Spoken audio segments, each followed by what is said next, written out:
In your packets that were there from the beginning, some of you have them open, you will see that we have a list of the menu of items for open space, beginning with peer networking exchange, capacity building, communities of practice.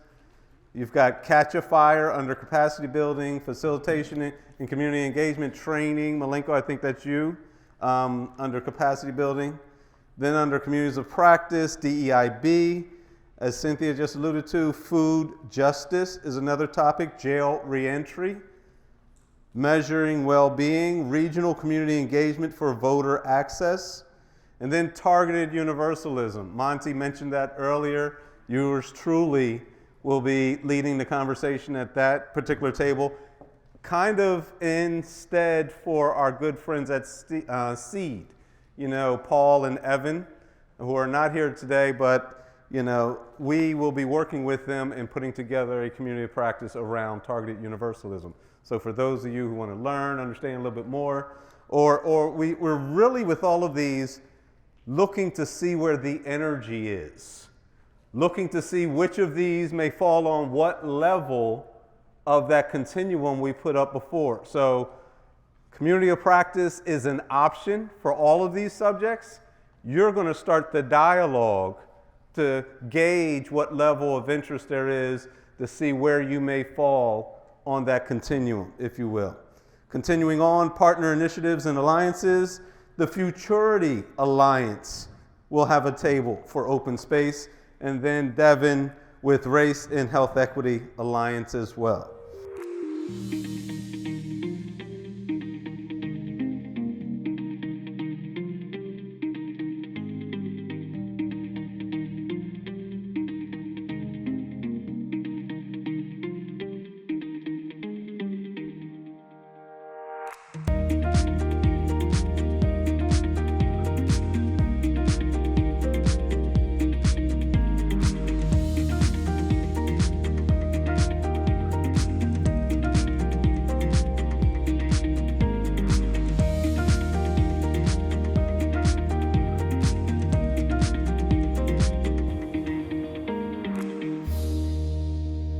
My name is Quiniqua Williams, and I have Michelle here with me, and Fern was our note taker. My amazing group here, we had a great conversation, and Lyndon had this amazing idea. I want to give a shout out to Lyndon. He said that belonging should be the big B because it's the umbrella term under which the diversity, equity, and inclusion should fall under. It should be the central thing that we focus on, and I definitely love that thought. At any rate, we had a discussion about how DEIB can be sustainable, and some of the things we came up with was, one, by first having leadership development around hiring DEIB professionals, because we are seeing DEIB folks falling to the wayside. We want to establish a standard of CAN members, create a network to support trainings, create a safe space for all to ask, and proximity was really important. Having access to people who have lived experience can sometimes create that 2-foot drop from our head to our heart, and hitting people where their heart is where you can make those connections to affect change. And we want to create opportunities. And then there was this thought of creating a resource list of collaborators to partner with each other and provide deeper insights across multiple cultures, ages, and different things like that, different intersectionalities. And then 7, we came up with incorporate support measurements for more accountability. So thank you all for hearing what we came up with, and we look forward to sharing this space with you more. One thought? Can you say what a CAN member is? CAN. What does it mean? Yeah. What does CAN CAN? Collaborative Action Network. Yeah, Thank you. Thank you. Yeah, give them a hand. Huh? Give them a hand. Excellent. Continue the work. One final thought. We will be convening as a group to figure out how we can make this thing happen, figure out how we can, Cynthia, continue the work. Thank you very much. Excellent. Good job, dude. Thank you. All right.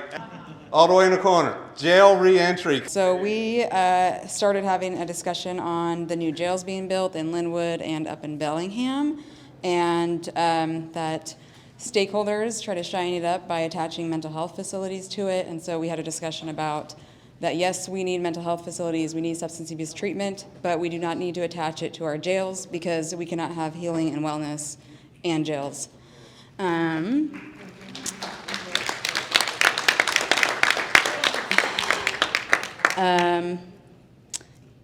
Yes, hold on, sorry. We need to organize our communities to never throw people away, so I put that up on the board. Why would we give our loved ones to the system and throw them away? We often value property over people. Let's see. Prisons are a direct reflection of our public school systems. How we treat our kids at home and at schools, we teach them very early on that they can be thrown away. Let's see. And when schools do throw our kids away, who is there for them? The streets. So that's how they end up there. Let's see. Yeah, we talked a lot about schools and mandated reporting being a gateway to child welfare and prison system. We should never be expelling children from schools. We should never tell a child that they're not good enough. We got to go deeper into root causes. So why do people steal food? Why do people destroy property? Why do they commit the things that end them up in the system? And I'm going to just throw this in there. I didn't get to say it at the table, but somebody taught me something. It was a social worker that I work with, and he teaches us that we're all born whole. So we all have dignity, agency, safety, and belonging, and trauma impacts those things. And so we should be working to restore those things and not using punitive punishment systems. So I will end with that.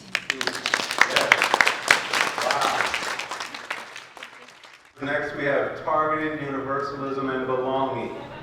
We talked about using targeted universalism, break down silos, looking at connecting the dots, trying to change systems, looking at how we can provide belonging and getting people so they were able to listen to themselves and not dig their feet in.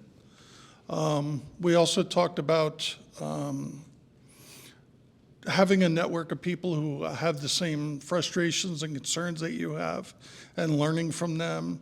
Along with that, some shared learning so that you don't have to be an expert in every single thing, but be an expert in what you are and have connections with people who are experts in what they do. Understanding the alternatives, so if you have an opposing view, how can we discuss it rather than dig in heels and say your way is wrong, my way is right? Creating a system that can expand opportunities and resources, needing clarity on who we're serving and what are we trying to do, recognizing there's not going to be one universal project that completes it all.